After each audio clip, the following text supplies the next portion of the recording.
Hello everyone, it's Manga today. I've been reading a lot of manga recently, and there are quite a few titles I will want to talk about in the coming months. So I thought today I would make a start with 2 manga where I have read only the first volume of each. But that was enough to convince me that they were absolutely worth me investing the time and money, let's face it, to continue reading them. Well, I don't really have a choice. I have to continue reading them.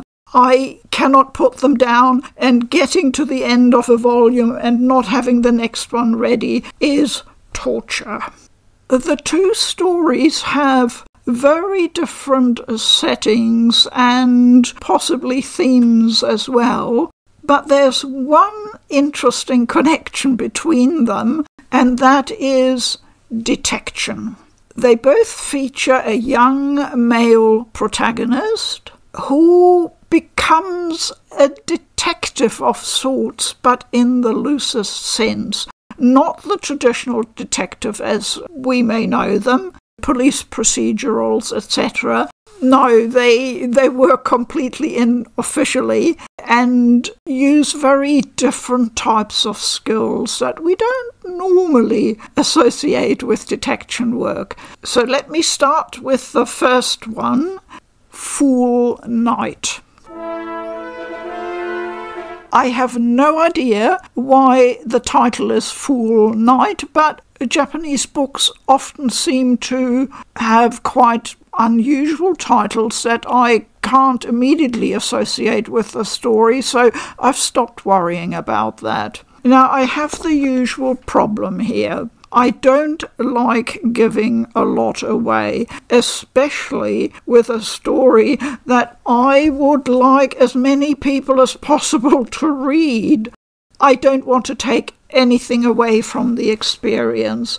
So I will just give you a very, very brief synopsis of the general background setting of the story as given in the blurb on the back, and I'm only using half of the blurb, that's all I'm giving you. The Earth of the distant future is covered in thick clouds, and the sun no longer shines. Plants wither and oxygen is thin. To fight extinction, humankind has developed a technology that turns humans into plants, providing a small amount of oxygen. Is this process sustainable? Is it ethical? Toshiro Kamiya must consider these questions as he's faced with a difficult choice: save his family or save himself. That may sound like a perhaps quite traditional setup for a fantasy type story in manga and anime, but what happens to Kamiya is so unusual and way out there, I'm not going to tell you.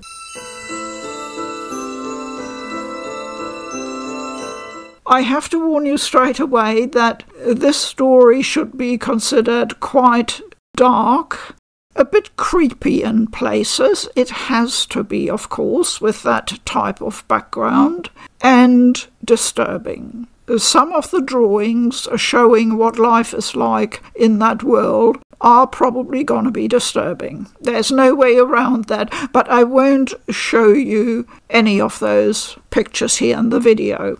So what is it specifically that drew me into the story and so quickly that I decided this is a brilliant manga and I must continue to read it, and I have in fact already ordered the next copy, it's on the way? Well, right from the start, within the first few pages, I stared at first almost in disbelief at the pictures, and then I realized what they were showing me, and I met Kamiya as a young boy, and straight away everything just made sense. I think this is the famous suspension of disbelief. that all writers strive for, especially those who tell unusual or fantastical stories. You've got to get the reader somehow to believe that this is really happening, because otherwise they're not going to care and not going to read. It's as simple as that. Kasumi Yasuda seems to be a perfect example for a mangaka who is both a brilliant artist and a brilliant storyteller.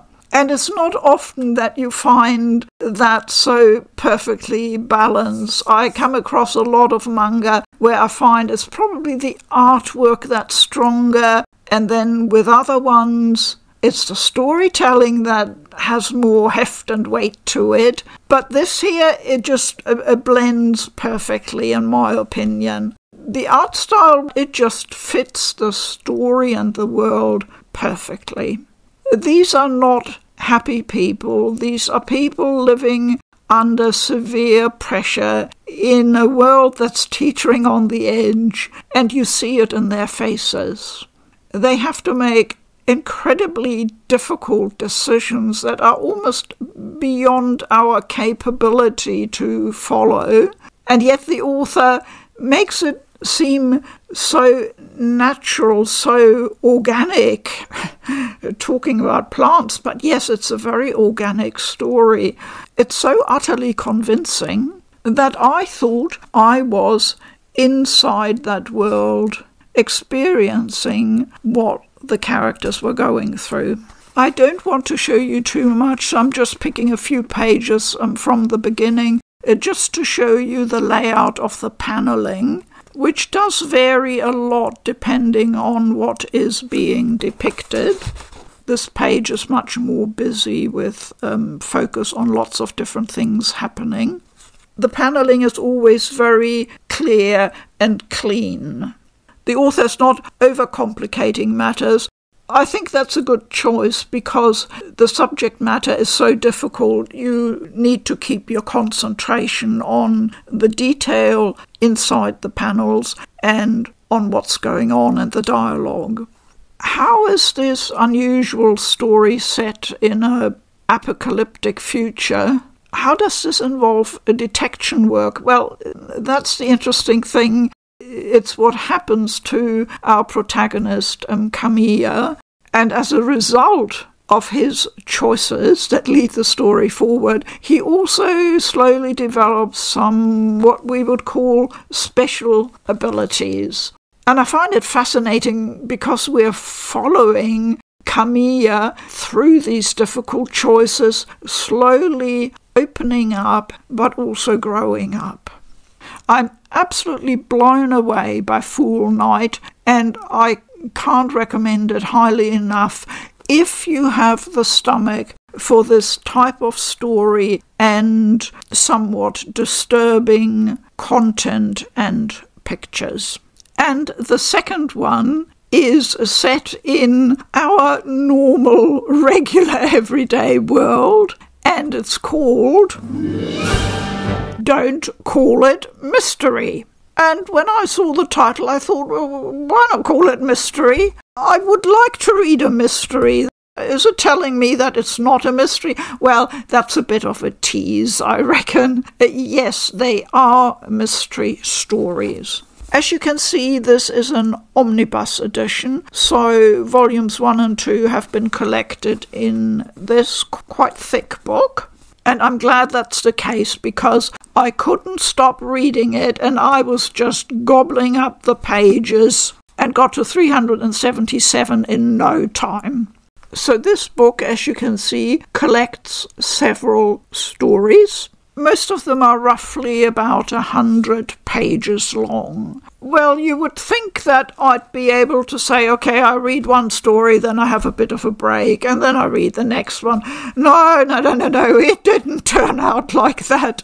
The stories actually lightly segue into each other because we follow our protagonist. He is on a journey of discovery and I suppose growing up as well. He is slightly older than our protagonist from Fool Knight. He is a a university student, I think in his first year, and he's called Totono, which seems to be a slightly unusual name in Japan. And he has this incredible mop of curly hair. Well, I would say it's actually borderline frizzy, a real sort of almost afro, but it's a natural one. The way I found out about this book series, because fortunately there are more volumes already published and I have the next one on the way, is via a recommendation from a long-time subscriber on this channel, and I really, really have to thank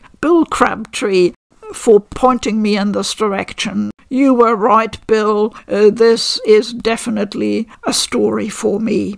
Now, the funny thing is, once I realised who the author is, and that is Yumi Tamura, it clicked, because she wrote a manga called 7 Seeds, which I have never read. Copies are nowadays extremely difficult to find anyway, but I've seen the anime. And Poodle and I loved the anime. We thought it was a great story and were sorely disappointed that they never finished the story arcs. As happens so often with anime, dropped it when the viewership maybe fell off. I've since found out that apparently the anime adaptation isn't all that good, and the manga is supposedly way, way better, but I won't have a chance of ever finding that out. 7 Seeds was enough for me to tell me, yes, this is an author I definitely wanted to check out.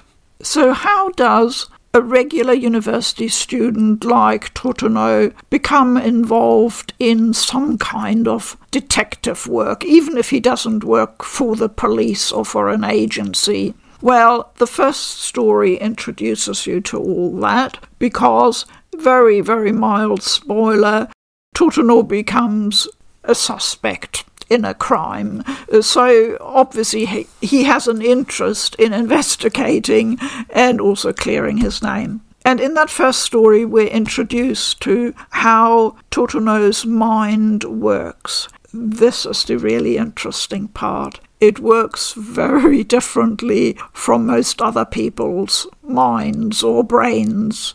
Totono is the sort of person you become mesmerised by. You would listen to them forever because it's just so interesting. His thoughts, his ideas, how he connects up things, how he looks at things from different angles. He brings in a whole wide range of knowledge from all sorts of areas, whether it's history, medicine, biology, current affairs, the arts. He brings everything into play, and he's got this incredible facility to connect with people, as if he's got a seventh sense for what might be troubling them. And then he just asks a few questions, and suddenly he's there solving people's personal problems as well.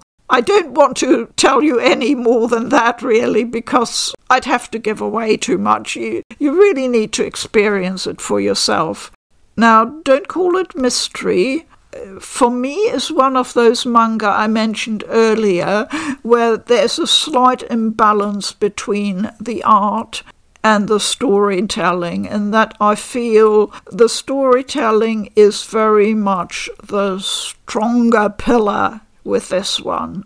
It doesn't mean that the art is not good or that I don't like it or anything like that, but it doesn't quite have the impact on me compared with artwork from other manga. It suits the story just fine, but where it really shines is in how each story is structured, how it's told, how you're slowly being pulled along the chain of evidence that seems so elusive, and how he uncovers it. It's just fascinating. Now, I think in a way, possibly, Tamura is sort of aware of this, because in one of those little intermissions called omake, where she doodles a bit and tells us a little bit about her writing and Totono, etc. She's got a panel, and I'll put it up on the screen as well. Some of the scenes feel like a stage play.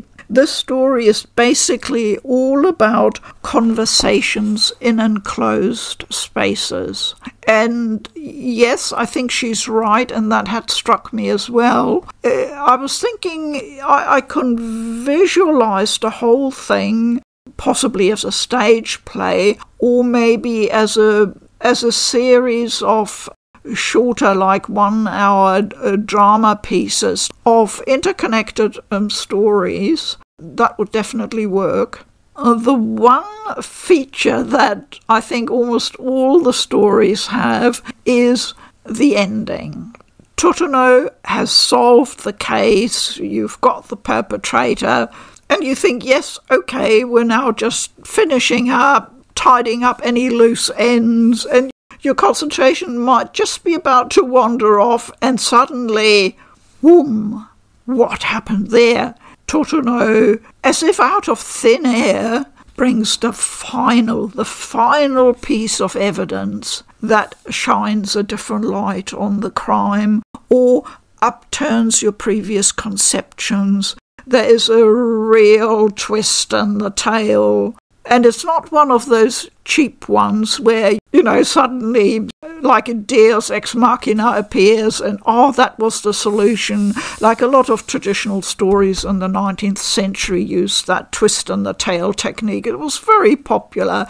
Author Tamura does it with Totono, but it's not a cheap twist in the tail. It's the culmination of everything, and it's Totono not leaving anything uninvestigated. He follows it through, especially the psychological implications, to the bitter end. And that's really incredibly impressive, and every time I was really surprised. Now, there's one story in the middle of the book that's a sort of 100-page length, and you think, yeah, okay, it involves a hijacking. She comes up with these situations for, an unusual criminal type of event, and you think the situation is resolved and the story is finished, and then you start the next story and you realise it's the continuation, and there's another 100-page story that delves into what's really, really happening. It just took my breath away. So if that sounds like the sort of thing you'd enjoy reading, then once again, I cannot recommend Don't Call It Mystery highly enough. I'm completely and utterly addicted to Totono, frizzy hair and all. I know that the day the next volume arrives, I'll drop everything. You won't be able to contact me on Twitter or anywhere else. I'll be sitting down and reading Don't Call It Mystery. It's really pretty rare, I think, to encounter not just one but two manga that straight away make such a deep impression on you. And I'm immensely grateful that I found them. It always feels like serendipity to me. And that's really the best feeling, especially for avid readers. Let me know if you are familiar with either or perhaps both of these series and how you feel about them. I can only hope that the authors will continue as strong as they started. I'm pretty confident on the whole. I'm along for the ride. Thank you very much for listening. Please keep well. I'm Food for Dogs. Bye-bye.